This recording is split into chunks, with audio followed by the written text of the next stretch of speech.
Forget Blackbeard. Forget Captain Cook. Forget every pirate who ever flew a skull and crossbones across the Atlantic.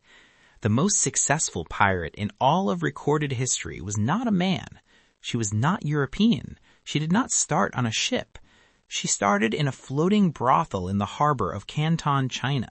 And by the time she was done, she commanded 1,800 ships, 80,000 fighters, and a territory of ocean so vast it made the British Royal Navy look like a hobby.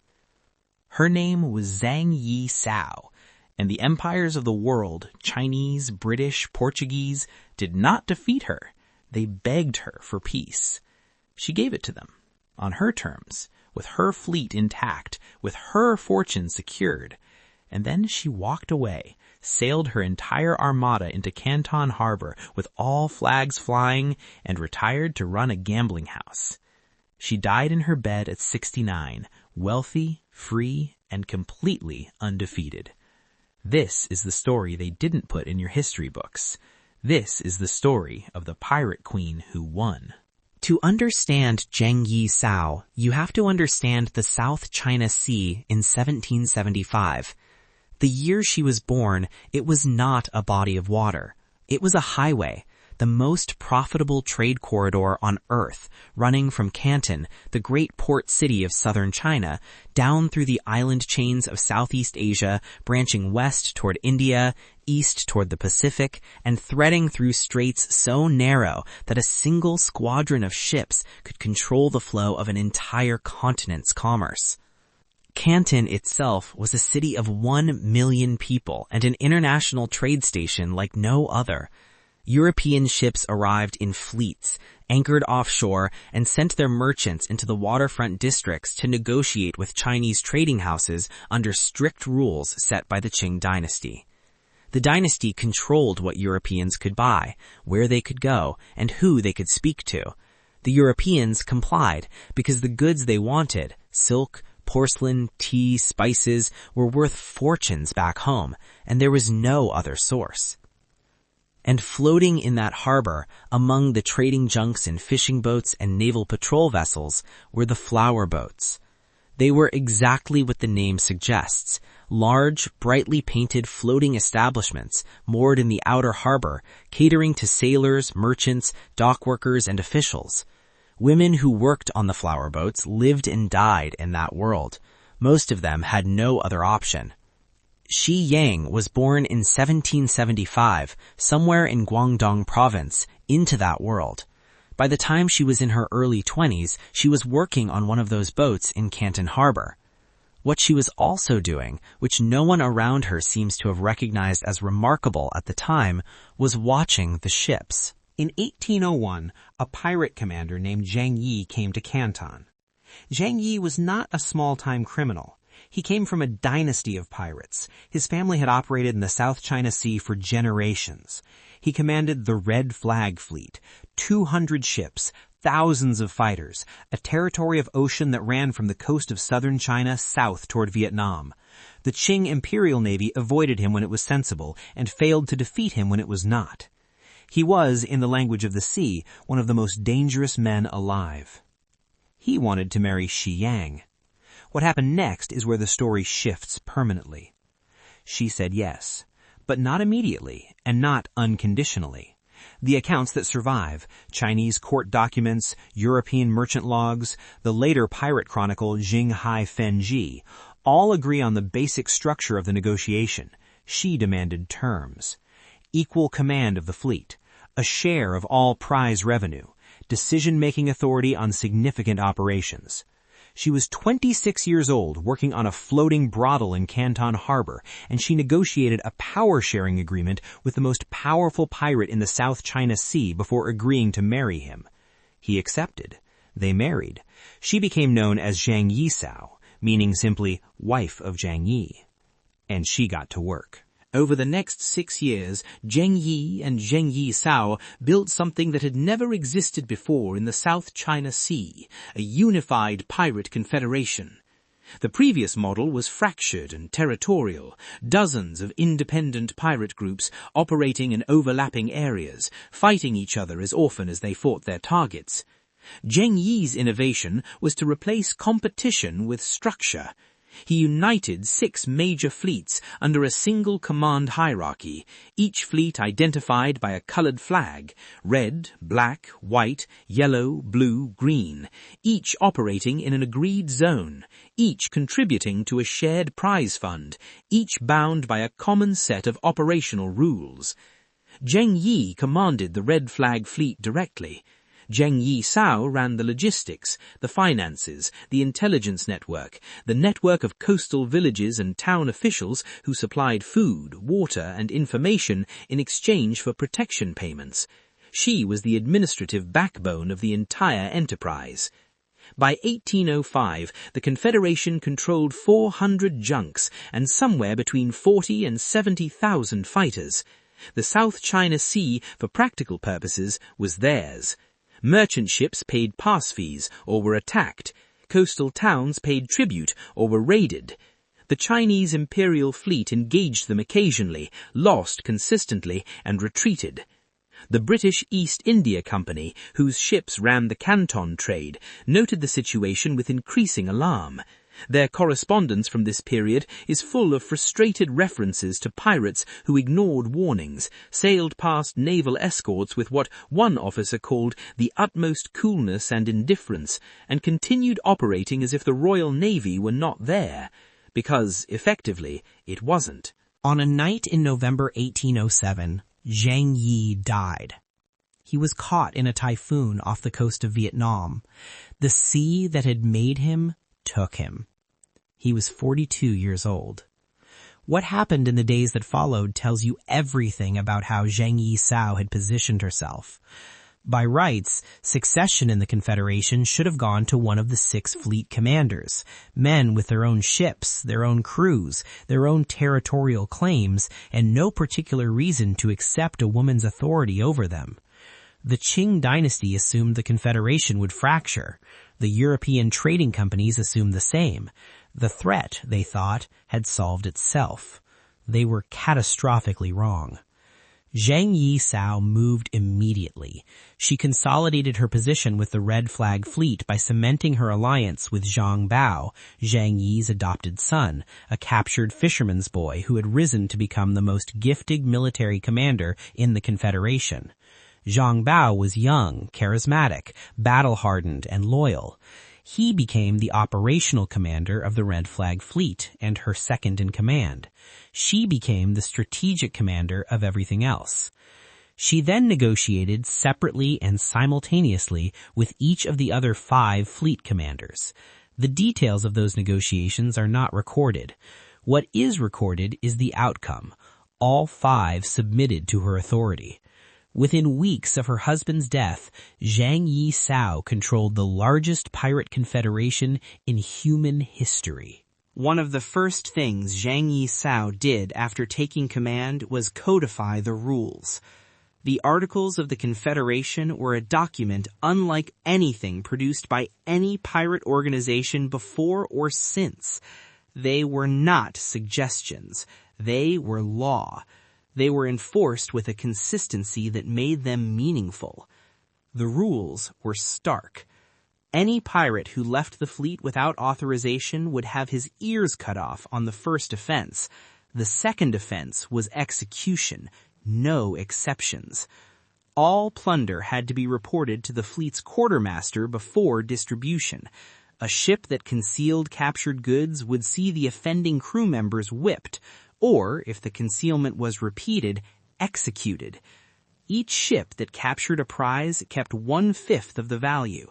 The remaining 4/5 went into the Confederation's shared fund. This was not optional. And then the rules about women. The rape of a captured woman was punishable by beheading. No exceptions. If a pirate and a captured woman were found to have had consensual relations without the quartermaster's authorization, the man was still beheaded. Richard Glasspool, a British officer captured and held for 4 months aboard Zheng Yi Sao's ships, left a detailed account of his captivity. He described the code's enforcement as absolute. He described Zheng Yi Sao herself, the commander he saw directing operations from the flagship, as someone who inspired a specific quality of fear.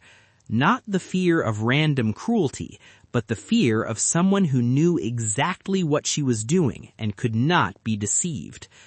Before battle, she had garlic water sprinkled over him because she believed it offered protection from injury.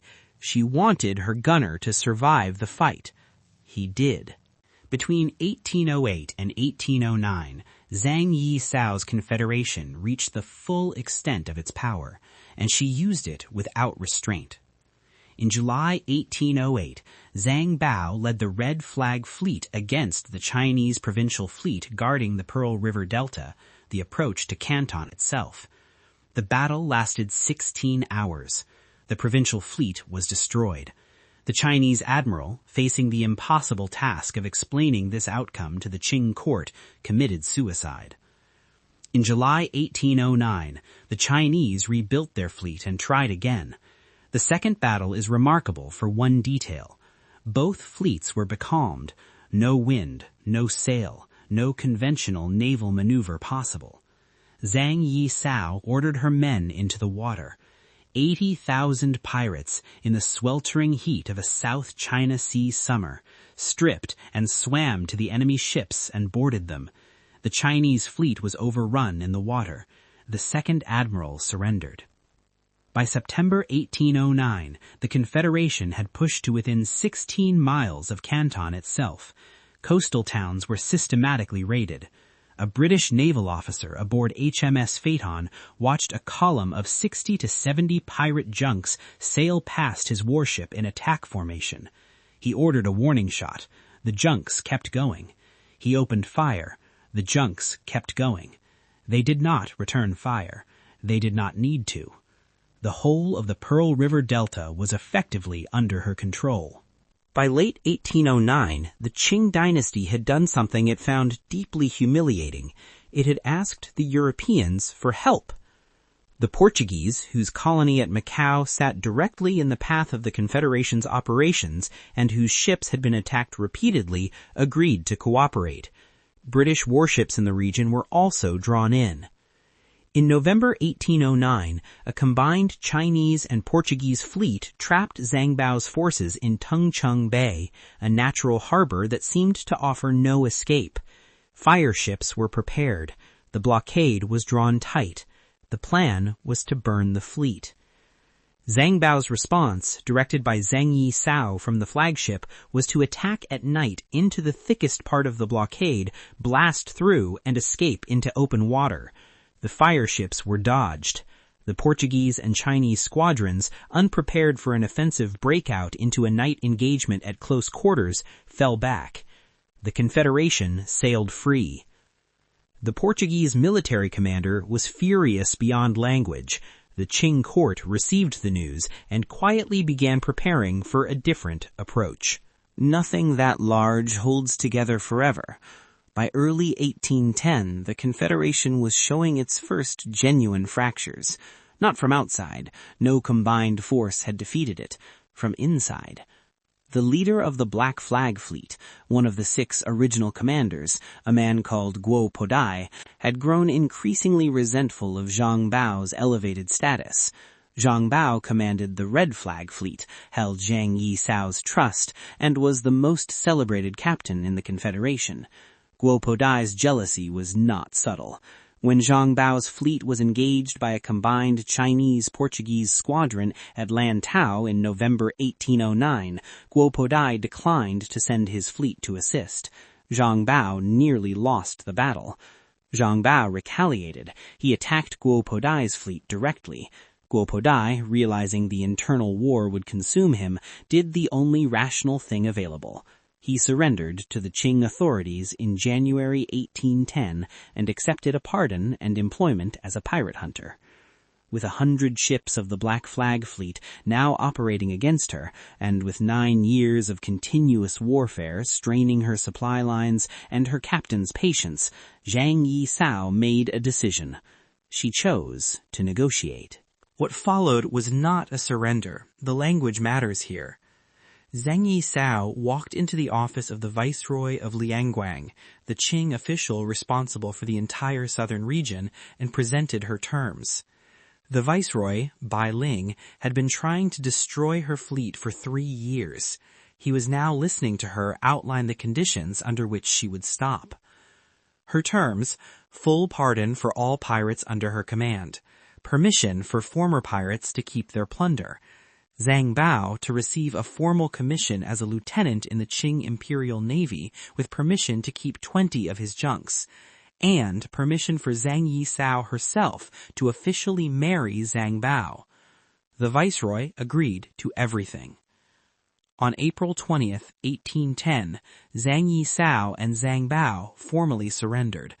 The numbers recorded: 17,318 pirates, 226 ships, the infrastructure of the largest pirate confederation in history, handed over in exchange for exactly what she had asked for. She was 35 years old. The years after 1810 were not a diminishment. They were a continuation by different means. Zhang Bao served the Qing Navy and performed well. He was promoted, distinguished himself against remaining pirate holdouts, and died in 1822 of natural causes, still in his 30s. They had one son together, Zhang Yulin, born in 1813. After Zhang Bao's death, Zhang Yi Sao returned to Guangdong. She set up a gambling house, technically a front, practically an institution. The gambling house was also a cover for a salt smuggling operation, because Zhang Yi Sao had decided that if she was going to operate in the gray economy, she would do it in the most profitable sector available. Salt in Qing Dynasty China was a state monopoly. Smuggling it was enormously lucrative. She ran these enterprises for over 20 years. She appears to have been as systematic and difficult to dislodge in business as she had been at sea. She died in 1844. She was 68 or 69 years old. She died in her home in Guangdong, surrounded by family and business associates. She was never captured, never imprisoned, never executed, never defeated. Here is the question worth asking. Why isn't Zheng Yi Sao the most famous pirate in history? The numbers are not in dispute. 1,800 ships, 80,000 fighters, 3 imperial navies defeated, a peace negotiated entirely on her terms, a career that lasted nearly a decade and ended with retirement rather than death. Compare this to Blackbeard, Edward Teach, who operated for roughly 2 years, commanded perhaps 4 ships, terrorized a relatively small stretch of the American colonial coast, and was killed in his early 40s. Blackbeard is a household name. He has films, statues, museums. Zheng Yi Sao has a Disney film character based on her, Mistress Qing in Pirates of the Caribbean at World's End, listed in the credits with no explanation of who she actually was. The reason is not complicated.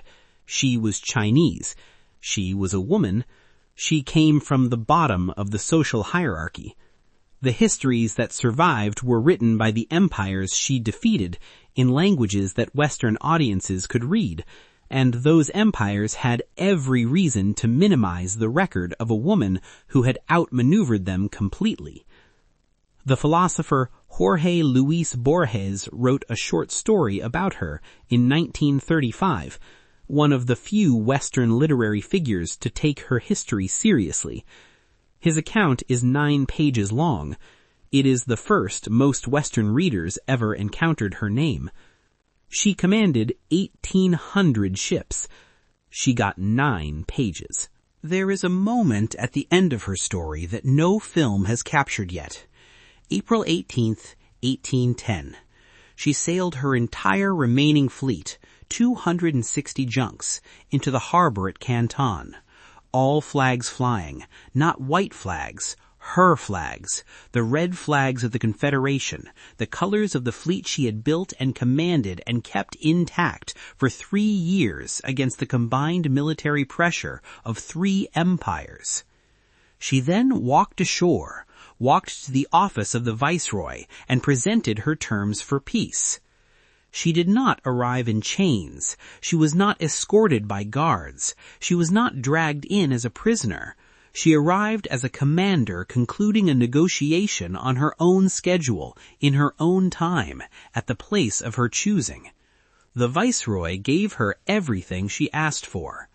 She walked out of that office as a free woman with a legal pardon, a legal marriage, a legal fortune, and the knowledge that the most powerful empire in Asia had been unable to force anything from her that she had not already agreed to give. The flags came down that day, but they came down because she decided they would, not because anyone made her. That is the story they never put in your textbooks. That is who Zheng Yi Sao was. From time to time on this channel, we bring you the histories they buried. The stories that survived despite every effort to erase them. The people who shaped the world in ways that the official record spent centuries trying to minimize. We showed you how ancient Egyptians used crocodile dung in their beauty rituals. Real, documented, and unlike anything you learned in school. We showed you Empress Wu Zetian, who built a secret police to seize the dragon throne and then governed well enough that the dynasty she replaced eventually claimed her as their own. And now, Zheng Yi Sao, the pirate queen who commanded the largest fleet in history, defeated 3 empires, negotiated her own peace, and retired to run a gambling house. Next in this series, more buried stories, more queens, more outlaws, more of the history that the powerful spent centuries trying to make you forget.